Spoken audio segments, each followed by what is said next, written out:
स्वागत है आपका हमारे चैनल बायोवेदिक्स में। और आज हम लाए हैं आपके लिए एक और बेहद ज़रूरी वीडियो जिसमें हम बात करेंगे डायबिटीज़ के बेसिक टेस्ट की और ये जानेंगे कि उन्हें कब और कैसे करवाना चाहिए।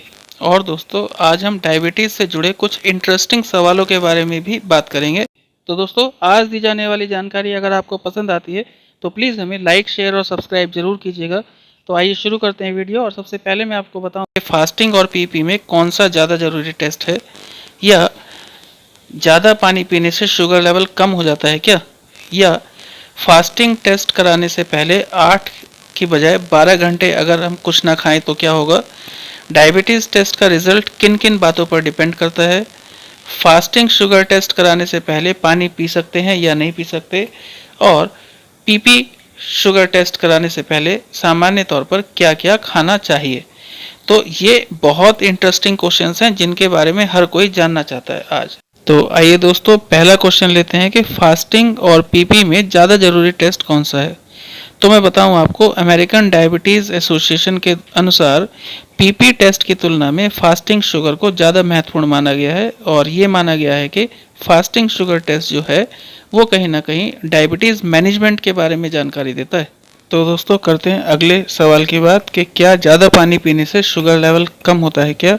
हाँ, ज़्यादा पानी पीने से ब्लड जो है हमारा रिहाइड्रेट होता है, जिससे ब्लड शुगर लेवल कम होता है। और दोस्तों डॉक्टर्स कहते हैं कि डायबिटीज़ का रिस्क भी ज़्यादा पानी पीने से कम होता है। फिर अगले सवाल की बात करें दोस्तों कि फास्टिंग टेस्ट कराने से पहले 8 घंटे की बजाय अगर 12 घंटे कुछ ना खाएं तो उससे कुछ फ़र्क पड़ेगा क्या टेस्ट पे। तो दोस्तों फास्टिंग शुगर टेस्ट का स्टैंडर्ड टाइम 8 घंटे का है, लेकिन 8 के बजाय अगर 12 घंटे भी हम खाली पेट रहते हैं तो इससे रिजल्ट पे कोई ख़ास फ़र्क नहीं पड़ेगा। फिर दोस्तों आगे बात करते हैं कि डायबिटीज़ टेस्ट का रिजल्ट किन चीज़ों पर डिपेंड करता है। तो पहली चीज़ तो ये है दोस्तों कि आपने टेस्ट कराने से पहले खाना क्या खाया है, फिर टेस्ट से पहले कोई फिजिकल एक्टिविटी की है क्या, कोई एक्सरसाइज की है क्या, दौड़ लगाई है, रनिंग की है, या आपकी कोई मेडिकल कंडीशन है या किसी तरह की दवाई खा रहे हैं, आप डिहाइड्रेशन में हैं यानी पानी कम पिए हुए हैं, या आप स्ट्रेस में हैं, और एक और अगर आप फीमेल हैं तो क्या आप मेंस्ट्रुअल पीरियड में हैं। तो ये बातें कहीं ना कहीं टेस्ट के रिजल्ट पर प्रभाव डालती हैं। फिर दोस्तों बढ़ते हैं अगले सवाल पर कि फास्टिंग शुगर टेस्ट करने से पहले पानी पी सकते हैं क्या। तो आप ध्यान रखिए कि इस टेस्ट के लिए 8 घंटे तक ना तो आपको कुछ खाना है और ना ही पीना है। तो दोस्तों अगला क्वेश्चन है कि पीपी शुगर टेस्ट करने से पहले क्या खाना चाहिए। तो ये भी आप ध्यान रखिएगा कि इस टेस्ट से पहले आपको अपने खाने में लगभग 100 ग्राम कार्बोहाइड्रेट को रखना बहुत ज़रूरी है।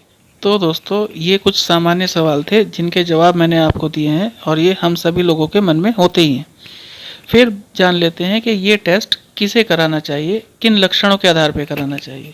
तो दोस्तों सबसे पहला लक्षण तो ये है कि ज़्यादा नींद आना, ज़्यादा पसीना आना, त्वचा का पीला पड़ना, चक्कर आना, कहीं ना कहीं चिड़चिड़ापन रहना, या फिर भूख ज़्यादा लगना। और फिर दोस्तों अगर मुंह ज़्यादा सूखता है तो भी आपको ये टेस्ट कराने चाहिए। प्यास ज़्यादा लगना, आँखों से धुंधला दिखाई देना, या कमजोरी महसूस होना लंबे समय तक, या लंबे समय से सिर में दर्द रहना, या फिर फ्रीक्वेंट यूरिनेशन यानी ज़्यादा पेशाब आना। तो अगर आपको ये लक्षण होते हैं तो आपको फिर इन बेसिक टेस्ट के लिए ज़रूर जाना चाहिए, जिन्हें हम फास्टिंग या पीपी कहते हैं।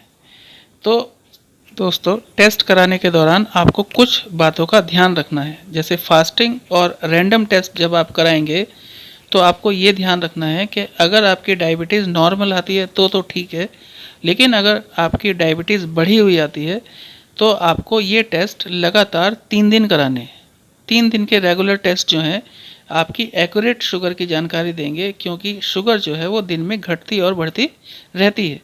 तो अगर आप किसी नतीजे पर पहुंचना चाहते हैं कि आप डायबिटिक हैं कि नहीं हैं, तो आपको 3 दिन तक रेगुलर टेस्ट ज़रूर कराना चाहिए।